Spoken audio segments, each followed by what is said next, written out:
Good morning, everybody, and welcome to today's Traders Mindchat show. Today, we've got a very important topic. That topic that came from one of our members, Anthony. Anthony wants us to talk about rotational markets versus market tops. How can you recognize which one you're in, and how do you deal with it? So let's get into it. First off, welcome everybody. Thanks for being here, joining in live. If you have questions, type them right into the chat. And for you guys over on Instagram, I posted the link over on YouTube. That'll be the best way for you to come in and look at the screens that I'm going to be sharing. So make sure that you guys do that. Anyhow, let's switch over to the charts and let's start talking about some stuff here. All right, so we've got a chart of the NASDAQ up, and let's take this annotation off, and I'll talk you through this chart of the NASDAQ. So the NASDAQ just hit fresh highs today. I mean, the market just hit fresh highs, and you're taking a look at this, and then you're also taking a look at, well, the NASDAQ's at highs, the S&P's at highs, the Russell is chopping around, and so is the NYSE and the Dow. So is the market topping out here, or are we in some sort of a rotational mess? And a lot of people are asking that very question. I ask myself the same kinds of questions too.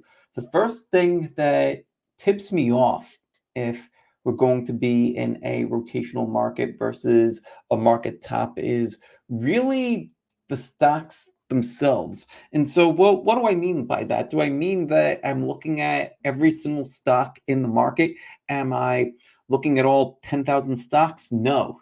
No, I actually run several screens.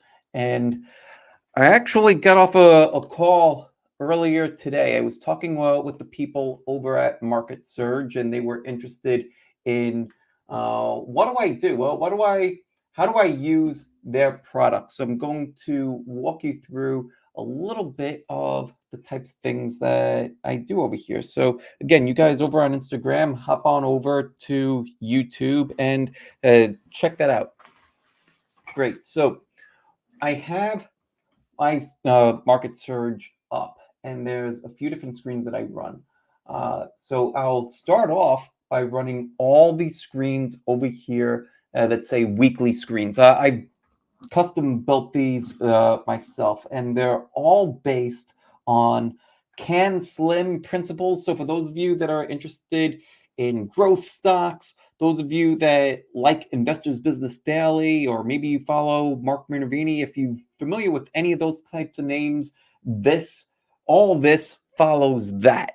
And I've also written my own book about it. It's called the Trading Mind Wheel, and you can get that over on Amazon.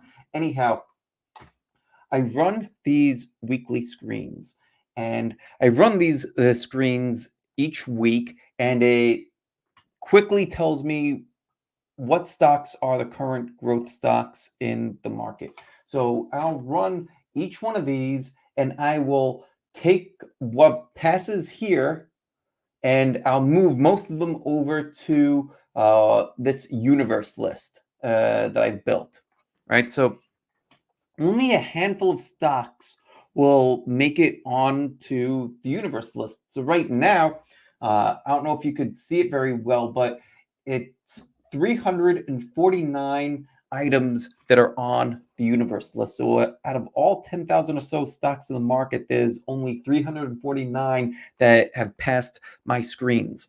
So I'm starting from there. And then as I go through this list, and I go through this list daily, so it's not where I'm looking at all 349 names every single day. I'll look at all 349 names once a week, and then I'll run some other screens on top of that list that just tell me very specific things. So which ones have relative strength lines that are strong, which ones have volume coming into it, stuff like that. So as I'm looking at these stocks, I'm going to start to pick up on a few different things. I'm going to start to see, are stocks consolidating? Are stocks running to the moon? Are they starting to go parabolic? Are they starting to top out? Are they in decline? And that's going to be one of the big things that tells me a lot about the current market. Right. So it's not where I need to go and tune into the news or wait for somebody else to tell me, oh, well, here's what the market's doing. No, it's the stocks themselves that will tell me the type of market environment that we're in. This happened very much during COVID, and it also happened in 22. Well, what were the big things that happened during those times? Well, let's go take a look at the charts over here again. Right. So just click the reset button on this. Right. So here's 21 and here's 22. The market's in decline. Right. So when the market's in decline, the types of stocks that you'll find will also typically start to be in decline. And not only that, you'll start to see stocks that are topping out show up in this area here. Right. So as we're getting ready for the market to roll over, stocks are starting to top out. They they top out ahead of time. That's why if you're screening for growth stocks, if you're looking for the types of stocks that I look for, the types of stocks that IBD typically looks for, the types of stocks that uh, Minervini typically looks for, those are the types of stocks that will lead the market, both on the way up and on the way down. So if you're screening for those, you're going to have a great pulse on which way the market is about to turn. So at this juncture, the market was getting ready to top out, and it did. Same thing with COVID, right? Over here, the market was already topping out. The market was already topping out over here. A lot of stocks were starting to top out over here. And then when the market started to roll over, there were a whole bunch of shorts. And so I started to short right here, right? Zoom in on this a little bit. Right here, I'm starting to short. And it's not because I had some crystal ball that, hey, the market's going to fall. How much more did it fall? Another 27%. It's because I'm looking at the stocks, and the stocks are telling me, hey, there's a lot that's collapsing right now. There's a lot of weakness. And so, in understanding what's happening underneath the surface, what's happening with the stocks, we're able to figure out which where to place our bets, essentially. So that's what I'm looking at.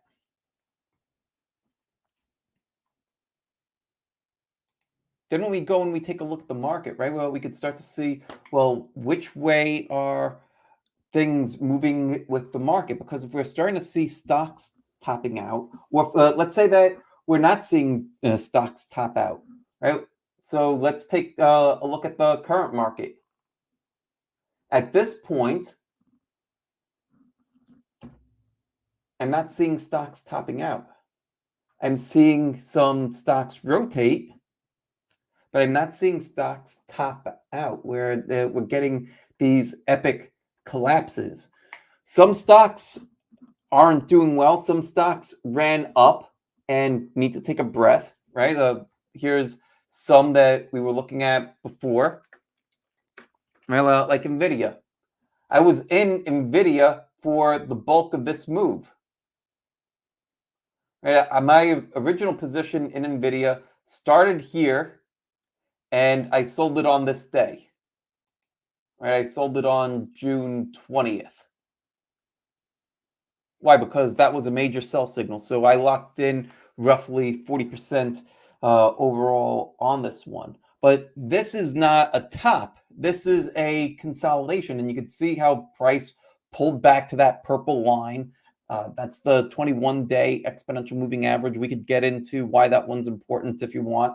But price pulled back, and now it's consolidating. So this isn't the type of market where things are just epically collapsing. No, this is more of a rotation. If, let's say, we saw Nvidia drop all the way down to the 50 and then have more weakness and more weakness after that, then yeah, that's the kind of environment where things will be topping out, and you would expect that the market wouldn't be too far behind. But because we haven't seen that, it's more of a rotation. So then the question becomes, well, how do you deal with this? How do you deal with market rotation? So how to deal, right? So how do we deal with this? The way that I like to deal with the market, either topping out or rotating or doing whatever it's going to do, I'm always looking at these three things, and we've already spoken about two of them. I'll take a look at what the stocks are actually doing. I'll take a look at the general market, and then I'll take a look at my personal performance. That one's key. How our personal performance is will help us figure out, well, how heavy should we be betting, right? Because if we're sitting on profits, then we have profits to bet. If we're not, then we don't. It's really as simple as that. And then our personal performance will also tell us, are stocks running further or are they topping out quicker? Right there, this is something called the high watermark. So for example, let's say that you're in a stock, that stock runs up about 15%, then it tops and it comes back in. Well, guess what? That's telling you that, all right, when stocks start to get towards 15%, you probably want to start to take some of those gains, because on average, that's how far prices run for you. But let's say the environment changes and now prices are running a bit further, and now you're getting 20% or 30%. Well, guess what? Now you should let stocks start to run a little bit more. And you might say to yourself, well, Mike, how do you let prices run? How do you know that things are running further if you're busy taking gains quicker? That doesn't make a lot of sense to me. So here's what you do. You don't sell everything all at once. You scale out of positions on the way up. That's what I like to do. I like to sell into strength, and then just the last piece, like the last 25%, 20%, sometimes a little bit more, sometimes a little bit less. I'll let that last piece run, and then that will be my gauge of, okay, here's how far prices are moving for the winners. It also works on the other side too. Well, what happens if we're in a very choppy environment like we were in 21, and prices aren't moving that far? Well, if we're paying attention to what our high watermark is, then and we start to see, oh, prices are getting to about a 10% gain, maybe an 8% gain, and then they pull right back in. Well, then guess what? We should be taking our gains a lot faster, shouldn't we? So that's how we can dynamically adjust to the market. And that's also telling us the type of market that we're in. We always want to look at the market through those three key lenses. Well, I mentioned this on the show on Tuesday. Let me bring this thing up again and show you guys, because this will be important for you to see here. Just give me 1 second. While we're doing that, let me know if you have any questions. Let me check the chat over here, and I'll scroll through Instagram and see if any of you guys have any questions. Bunch of people joining.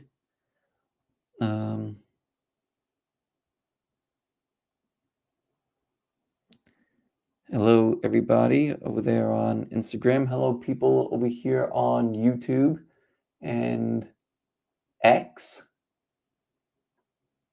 Get your questions in.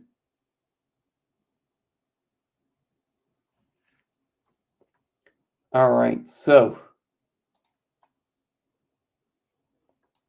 each one, each one of the lenses all speaks to this, right? Market mood. The general market, your system, your personal performance, each one of those things will contribute together to show you what you should be doing in the market environment. If you're looking through just one of those lenses, you're partially blind. You need all three to have a dynamic view of the market. And the best thing about this is that this is the same process that I was running as a part-time trader back in 2010, 2011, 2012, all the way up through 2018. Then that's when I left the day job behind and I started to do all this stuff full-time. And the process is still the same. It doesn't take very long, and we don't need to listen to anything other than what the charts are telling us. Right? Well, we're screening. We're still running screens. I'm still running all these fundamentally based screens in Market Surge. And by the way, I'm also testing out Trader Lines thing, Deep View, and Deep View is pretty cool. I might uh, formally make the switch over later this year because their product is very strong too. But the main idea, whatever screener you're going to use, have fundamentally based screens to narrow the playing field, then see how does that playing field do, right? It's like the Olympics is coming up. How do people make the Olympics? Well, they narrow the playing field. They take out the best of the best, and then we watch the Olympics and see, well, how do the best of the best do? Some of them become the gold medalists. Some of them you don't even remember their names. That's what screening the market helps us do. Well, we separate the wheat from the chaff, and then we see which ones are the best and which ones are still kind of so-so. Even with 349 names, these are the best of the best in the market. Only a handful of them are uh, going to be great, going to be the best, and that's how I keep my pulse on the market, my finger on the pulse of the market, and yeah, that's what led me to stocks like Nvidia and BIRK and cybersecurity most recently, and a few other ones, right? So let's see. So right now, I told you about Nvidia, right? That was a 40% move. Then BIRK. And it's not just about finding the right names either. It's about knowing when to sell those names. So here's BIRK, right? That you might take a look at this move here and say, oh man, that's nasty. Well, great. I'm selling on the way up and I sold the last bit right here. So overall, this made about 20%.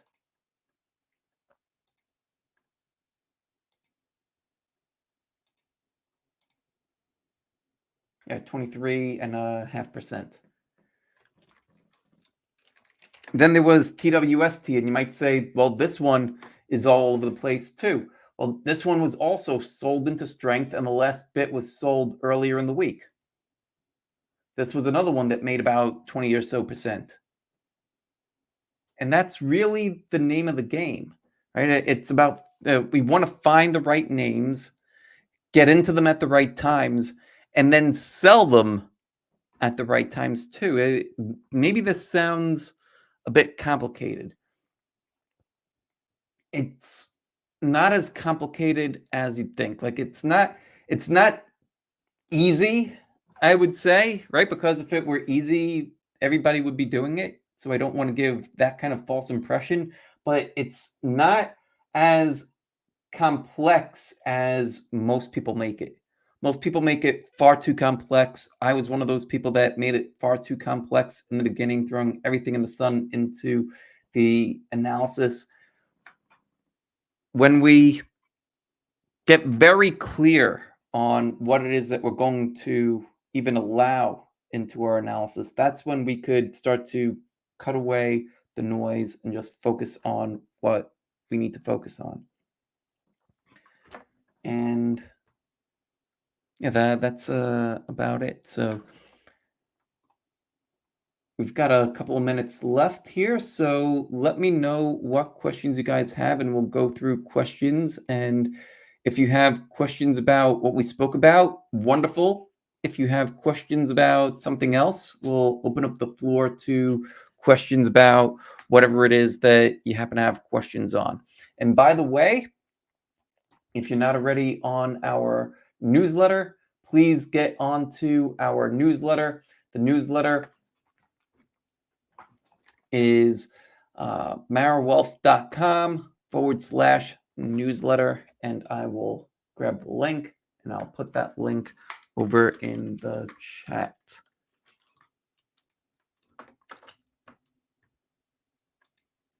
All right, and it looks like Rumble's still having problems too. Not sure what's up with Rumble. I might need to just cancel Rumble. They're not doing very well.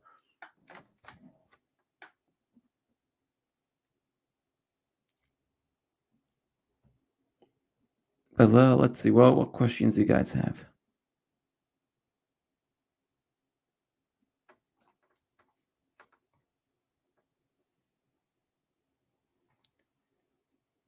Twitter, YouTube, people over on Facebook and Twitch.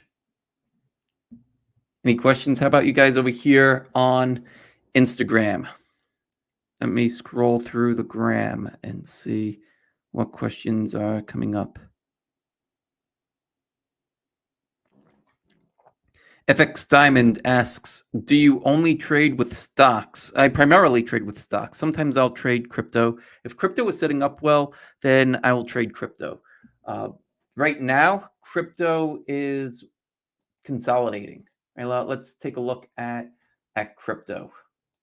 It's not much really going on with crypto. You have Bitcoin trading below the 50-day moving average. I like to look at Bitcoin and most of them over here on the weekly time frames. You can see how price had pushed into fresh highs and then it started to consolidate. So right now, I wouldn't necessarily call this a topping phase. Well, what this would be is a stage 3 consolidation. What's stage 3? You have to read Stan Weinstein's book, Secrets to Profiting in Bull and Bear Markets, and you'll know all about stage 3. But very briefly, I'll draw it out for you. Right? So stage 1, oh, whoops, that just did not work the way that I had planned. Let's move this stuff all out of the way here. Well, why don't we go to a different crypto that I don't really trade as much. Well, let's go to this one here. Just one of these, so that way I could have a blank screen. All right. So stage 1 is you're moving sideways. You're in this basing period, right? So this actually works out down here. So this would be stage 1. Then when you start to make the turn up, this is stage 2. And don't just think that it's when prices started to push up. There's also, you have price pushing above these highs down here, but you also have both the 10-week line and the 40-week line starting to turn up. That's all three of those things. So price breaking out, 10-week line in an uptrend, the 40-week line in an uptrend, that's your confirmation of stage 2. And it's just showing that we're moving up and that the momentum is to the upside.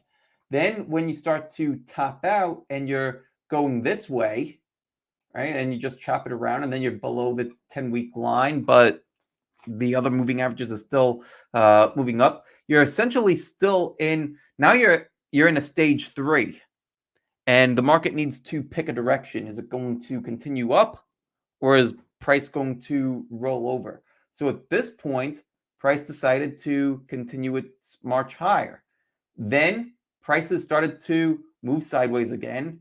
And then it was at this point that price started to roll into a stage 4, right? Prices are in decline. And then you're chopping around over here. So basically, at least for this particular name in crypto wallet. What is this link? Chart chain link. This one is stage 4. Stage 4, arguably stage 3, because the 40-week line. Anyhow, technicalities, but I think you get the point there. The main thing with stage analysis, we want to be there's one time to be trading uptrends, and it's when we're in stage 2.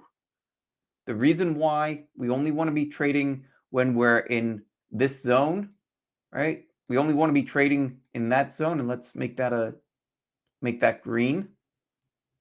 We only want to be trading in that green line because that's when we've got the wind at our back.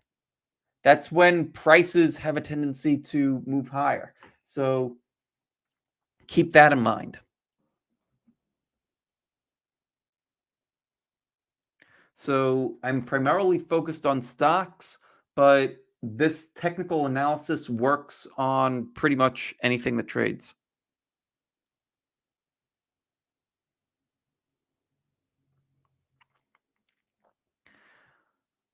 Here's another question. Sir, I don't use moving averages, only price action. Is that enough? So I would say, are you making money? Right? And not just on one trade, but are you making money consistently? If you're making money consistently, then yeah, that works, right? So uh, that should be the litmus test for you. It should be, are you consistently making money in the market over your last 20 trades, 50 trades, 100 trades? Are you making money? Yes or no? And then let's say that you have 100 trades under your belt and you're ahead. Well, then that's a sign that what you're doing is working. But if you, let's say that you only had a sample size of, I don't know, 5 trades, right? Let's say that you're brand new, you just started, and you put on 5 trades, and let's say that all 5 of those trades work. That's a good sign, but it's not a definitive sign. You need more data. You need you want to have 100 trades to really confirm that, okay, what I'm doing is working.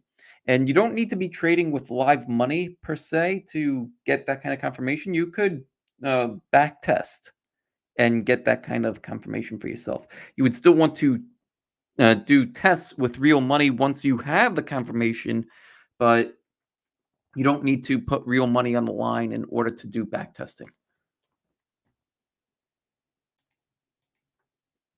Okay, so we are about out of time here. So I want to say thank you all so much for joining me today. It's been fantastic. If you have any additional questions, drop them into the chat. I read all the comments in the chats. And until next time, take care, much love, and God bless. Hey, thanks so much for sticking around to the end. If you're new here, hit the subscribe button down below and become a part of the Mara Wealth community. And make sure that you check out some of the other videos on the channel. They're exactly what you need to see. And leave a comment down below. I read all of them. Leave a comment.